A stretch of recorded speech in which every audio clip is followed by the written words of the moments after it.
एक शहर जहां लोग सुबह घर से निकले और शाम तक जिंदा वापस ना आए। गलियों में सन्नाटा, सिर्फ फौज के कदम और जमीन पर खुदाई की आवाज। ये इतने गहरे गड्ढे इतनी खामोशी में क्यों खोदे जा रहे हैं? इतनी लकड़ियां क्यों जमा हो रही है? फिर रात होती है और एक ही वक्त पर 10 जगह आग लगाई जाती है।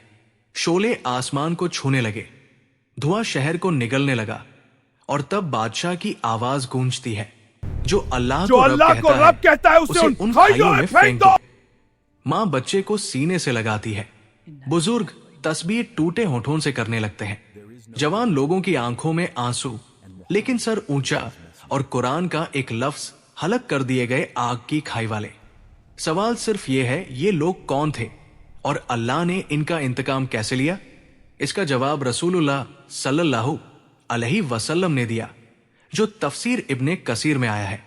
यमन के इलाके में एक बादशाह की हुकूमत थी, जिसके पास सब कुछ था, ताकत, फौज, दौलत, कानून। लेकिन एक चीज उसके पास नहीं थी, लोगों का दिल। वो देखता था कि लोग सजदा करते हैं, लेकिन उसके लिए नहीं। और इस तरह उसके दिल में एक ख्याल पैदा हुआ, अगर मैं रब हूं तो लोग मुझे रब क्यों नहीं कहते? यहीं से वह अपने इम्तिहान में नाकाम हो गया। तफसीर में आया है कि जब बंदा अपने आप को रब समझने लगे तो फिर अल्लाह उसे दुनिया का सब कुछ देता है, मगर अक्ल छीन लेता है। बादशाह, मैं बहुत बुजुर्ग हो चुका हूँ, हाथ कांपते हैं, जहन कमजोर रहा है, मेरी मौत करीब है।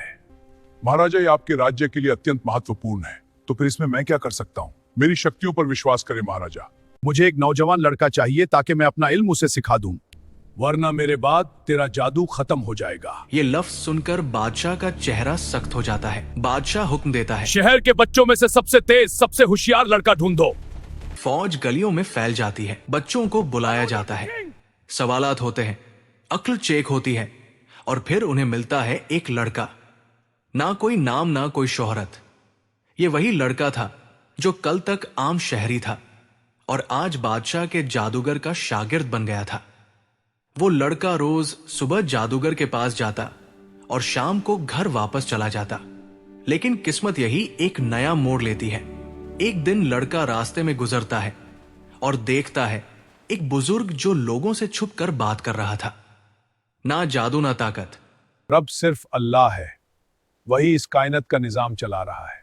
लड़का रुक जाता है, सुनता है और दिल हिल जाता है। लड़का उसके पास बैठ गया और उसकी बात उसे पसंद आ गई। एक ही दिल में दो चीजें जमा हो गई। एक दिन लड़का राहिब के पास बैठा हुआ था। राहिब ने उस लड़के से कहा, अगर कभी कोई पूछे कि ये इल्म तुमने कहां से सीखा तो मेरा नाम नहीं बताना। वो लड़का समझ जाता है और जब महल पहुंचता है तो जादूगर गुस्से में बैठा आज था। फिर देर, रोज बहाना होता है तेरा। मुश्किल था ना। हमेशा यही होता है। नहीं होगा, वादा करता हूं। बस दिल में एक सवाल जल रहा था, सच कौन सा है, राहिब का रब या जादूगर का इल्म? एक दिन शहर के रास्ते पर एक खौफनाक दरिंदा आ गया। रास्ता बंद, लोग भागने लगे, कोई आगे जाने को तैयार नहीं और बीच में वही लड़का खड़ा था। लड़के ने जमीन से एक पत्थर उठाया, आसमान की तरफ देखा, या अल्लाह, अगर राहिब सच पर है और तू ही रब है तो इस दरिंदे को गिरा दे, और पत्थर को उस दरिंदे की तरफ फेंका। दरिंदा गिर गया। ये जादू था? नहीं। जादूगर तो यहाँ था ही नहीं। तो फिर ये किसकी ताकत है? मेरा रब अल्लाह है। और उस लड़के का तबलीग का नया दौर शुरू होता है। अंधे उस नौजवान लड़के के पास आते, वो लड़का अल्लाह से दुआ करता और अंधे देखने लगते। बीमार आए और ठीक होने लगे। एक दिन बादशाह के दरबार का एक खास दरबारी जो देख नहीं सकता था, किसी शख्स ने उसे उस लड़के के बारे में बताया तो वो बहुत सारे तोहफे उस लड़के के पास ले गया। लेकिन उस नौजवान ने वो तोहफे लेने से इनकार कर दिया। मैं कुछ नहीं करता, ये सब मेरा रब करता है। और वो देखने लगा। वो अल्लाह पर ईमान ले आया और ये खबर पूरे शहर और बादशाह के महल में फैल गई। इसी शहर में एक और शख्स भी सब देख रहा था। चुपचाप गुस्से के साथ बादशाह उसके कान तक खबर पहुंच चुकी थी। कौन है वो जिसने तेरी आंखों का इलाज किया? वही जो मेरा और हम सब का रब है। मैं ही तुम सब का रब हूं। नहीं, हमारा रब अल्लाह है, सिर्फ अल्लाह। कौन है जो तुझे ये सब सिखा रहा है? मैं कुछ नहीं बताऊंगा। कौन है जो तुझे ये सब सिखा रहा है? बहुत जुल्म बर्दाश्त करने के बाद दरबारी ने उस लड़के का पता बता दिया। शहर में एक लड़का है जो जादू के बगैर मुआवजे करता है। इस लड़के को मेरे पास लाओ। हुक्म आया। लड़का बादशाह के सामने आता है, ना डर ना झुकना। मैंने सुना है तू लोगों को शिफा देता है। मैं कुछ नहीं करता। फिर कौन करता है? मेरा अल्लाह ये सब करता है। कोई अल्लाह नहीं, रब सिर्फ मैं हूं। तू रब नहीं, तू भी मरेगा। रब वो है जो शुरू से है और हमेशा रहेगा। ये सुनते ही बादशाह का सब्र टूट गया। उस लड़के पर जुल्म का हुक्म दिया कि उसने ये तौहीद का दर्स कहां से सीखा। बहुत तशद्दुद के बाद लड़के ने राहिब का पता बता दिया। राहिब को महल में लाया जाता है और बादशाह उसे तौहीद को छोड़ने का हुक्म देता है, लेकिन वो राहिब साफ मना कर देता है और बादशाह एक आरे से उस राहिब के 2 टुकड़े करवा देता है और लड़के से फिर पूछता है, लेकिन वो लड़का भी साफ इनकार कर देता है। इसको ले जाओ और पहाड़ से फेंक दो। सिपाही लड़के को पहाड़ पर ले गए। बादशाह ने कहा है जिंदा वापस नहीं आना चाहिए। हाँ, ये हमेशा के लिए जा रहा है।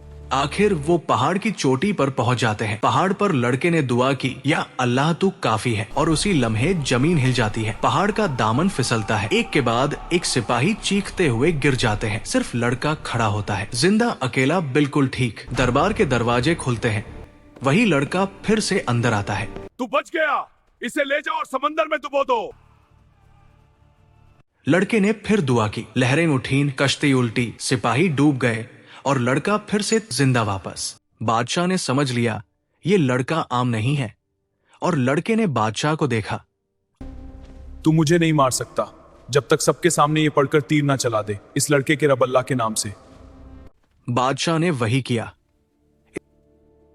इस लड़के के रब अल्लाह के नाम से। फिर तीर सीधा माथे पर लगता है, खून का एक कतरा, और वो लड़का शहीद हो जाता है। हम लड़के के रब पर ईमान लाए।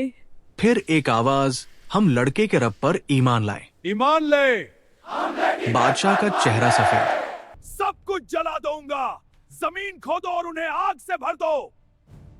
ये लफ्ज सिर्फ हुक्म नहीं थे, ये नस्ल काशी का ऐलान था। लकड़ियां, तेल सब डाला जा रहा था, और फिर आग। शोले आसमान को छूने लगे, धुआं शहर को निगलने लगा। सिपाही सब लोगों को आग में डालने के लिए जमा करने लगे। जो अल्लाह को रब कहता है उसे उन खाइयों में फेंक दो। मेरा जिस्म कमजोर है, लेकिन मेरा रब ताकतवर है। अम्मी सब्र करो, आप हक पर हो। और उसी लम्हे उस औरत के दिल में अल्लाह का नूर आ गया, और फिर तेज आंधी चलती है। धुआं शहर की तरफ मुड़ता है, आग को हवा मिलती है और शोले तूफान बन जाते हैं। लकड़ियां उड़कर बादशाह और सिपाहियों की तरफ जाती है। बादशाह चीखता है, लेकिन आवाज धुएं में गुम हो जाती है।